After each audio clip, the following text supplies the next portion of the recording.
Now, I think one thing that Americans can say with quite the high level of confidence is the only people in America who like the banks and who like the government are the banks and the government.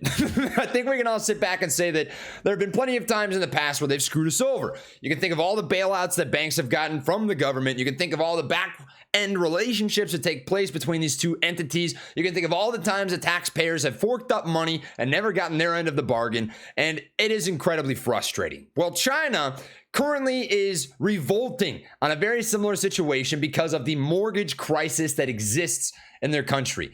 I'd like to talk about this today because I think this is an urgent warning to not just all investors, but all Americans within the country. We are actually facing a very similar crisis ourselves. You can consider this to be the debt crisis to literally just Americans. The largest factor of debt is to us, the taxpayers, and I'd like to discuss that. Welcome to Trey's Trades, where we can talk fast, don't skip class, I'm not a financial advisor nor expert, so please take what I say with a grain of salt. Let's get right into the meat and potatoes. So the article that I'm talking about, the situation that's taking place is right here. Chinese regulators rush to tame investor panic over mortgage boycotts. Home buyers stop paying loans on more than 200 unfinished property projects. So essentially what you have taking place here is there are banks within China, and I would obviously assume home builders who are sort of not holding up on their end of the bargain. There is a mortgage crisis taking place where China is not able to fulfill the demand that is necessary given current supply. This makes sense if you think about things. Evergrande having defaulted, and Evergrande sort of being a mortgage-backed company, right? They focus primarily on houses and homes, is a good inclination as to sort of the current state of climate within housing in China. And because of this, a lot of people are sort of getting dicked. I mean, there's really no other good way to put it, is people are getting screwed over. And if you continue to read on through this article, what you're going to find is this is affecting the Chinese economy, right? CSI 300 Banks Index fell as much as 3.3% on Thursday to its lowest level. And this is coming off of a lack of investor confidence within the mortgage space. And this comes from not getting held up on your end of the bargain. Well, what Chinese people within the country decided to do was stop paying mortgages. And what this does is instantly catch the eye of banks. Now, this is actually really important. Money talks. You can riot, you can protest, you can do whatever the hell you'd like within your legal rights. And at the end of the day, you likely won't accomplish much. Every big change that's ever come in American history, or for that matter, in world history, has come with blood, has come with sacrifice, has come with loss. There's no other way to say it. People die, people make decisions that will affect other people both positively and negatively in order to reinforce positive growth towards the future. Friction causes growth, and that's what you're seeing happen right now. Lots of people sort of digging at the banks because that is how you get attention. And furthermore, the Chinese government themselves are not reacting very positively to this. China mortgage boycott data erased by censors as crisis spreads. What they've essentially done is decide, you know what, let's just wipe this data. That would be highly valuable to lots of different investors and lots of different citizens within China. China is censoring crowdsourced documents tallying the number of mortgage boycotts spreading across the country, potentially hampering a key source of data for global investors and researchers tracking the property crisis. So it's needless to say that it struck a bone, right? People not paying their mortgages in China struck a bone. It hit them where it hurts, and that is right in the pockets. It's in the fat stacks. It's in the bags. It's in the fat cat's stomachs. That is where it hurts. Now, the reason I think this is an urgent warning to all investors is because there's a very similar crisis taking place within the United States right now, and that is with taxpayer money. And taxpayer money involves, I would argue, two different entities: the banks and the government. So the Federal Reserve, as many know, but if you do not, manages sort of the economy and the stock market. They are the middlemen that try to find cohesion and a positive sort of flowing way to keep the country moving well, the economy moving well, and the stock market moving well. And something that's happened over the previous couple of years is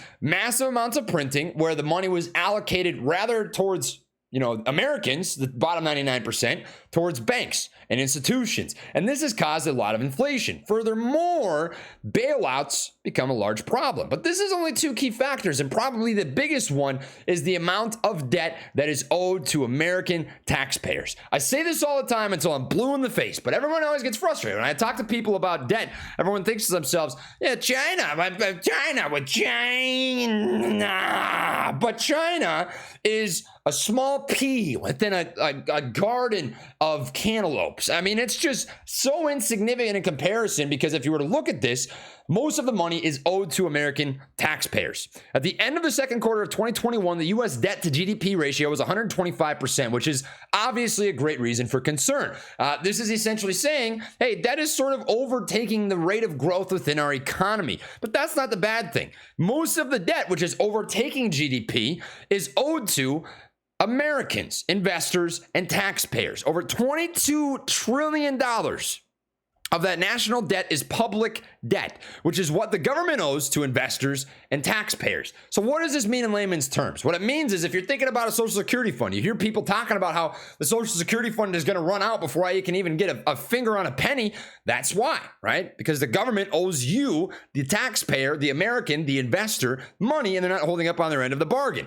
I pay taxes, I get some stuff back from the government. It's a relationship, right? I pay you, you make our life in the country easier. That's a single example. You can think about investors as well, right? This applies to a lot of different areas. And if you compare it to the actual total amount of debt, we have $30.5 trillion of debt within the United States presently. And if you were to pull up a calculator and sort of compute this out, we're just going to take the round number 30 and 22, and you divide that up. And what you're going to find by using my handy dandy Microsoft Bing calculator is this: 22 divided by 30 comes out, oh, didn't do that right. 22 divided by 30, 73%, nearly 3/4 of all debt within the country is owed to taxpayers. Now, this ties right back to China.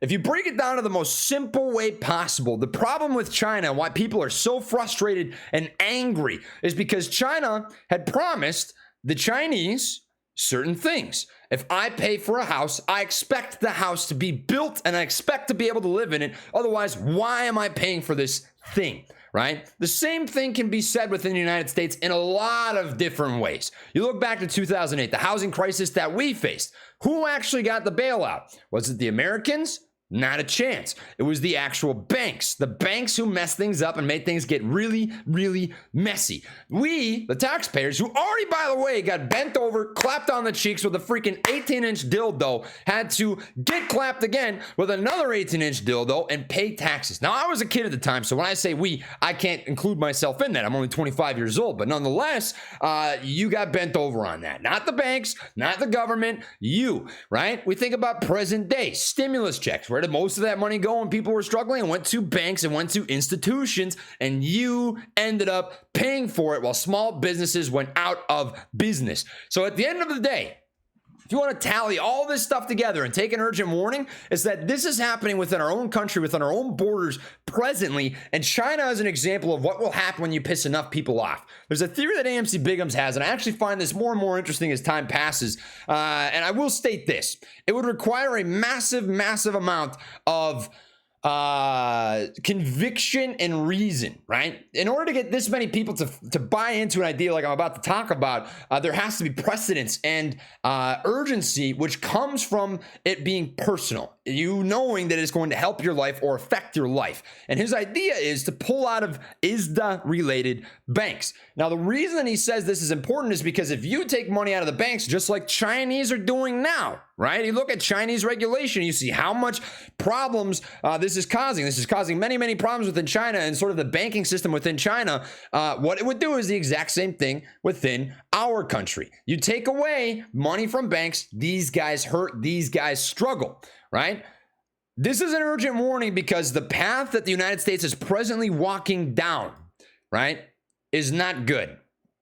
Our debt clock grows bigger and bigger and bigger every single year, every single day, every single minute. You can watch this in real time go up by thousands and thousands and thousands of dollars. And this money is owed to you. And the relationship between the people, we the people, and the government is as such. We pay you to do a job. The job is to serve our country and not your fucking selves and your buddies. And that's not what's happening. And if you want to see change, it doesn't come from rioting. It doesn't come from protesting. It doesn't come from being angry. It comes from a collective no. You tell people, no, that's a line. You crossed it. You cannot allow this to happen, and we're going to punch you where it hurts in the wallet. Now, I don't know if something like that would happen, but this felt precedent enough to discuss nonetheless, so you guys are caught up on that, and what real world implications this could actually have on our country and our own sand here at home. So that's what I've got for this video. Hopefully you guys got some value from it. I'll catch you on the next one. Much love, like taps. Peace.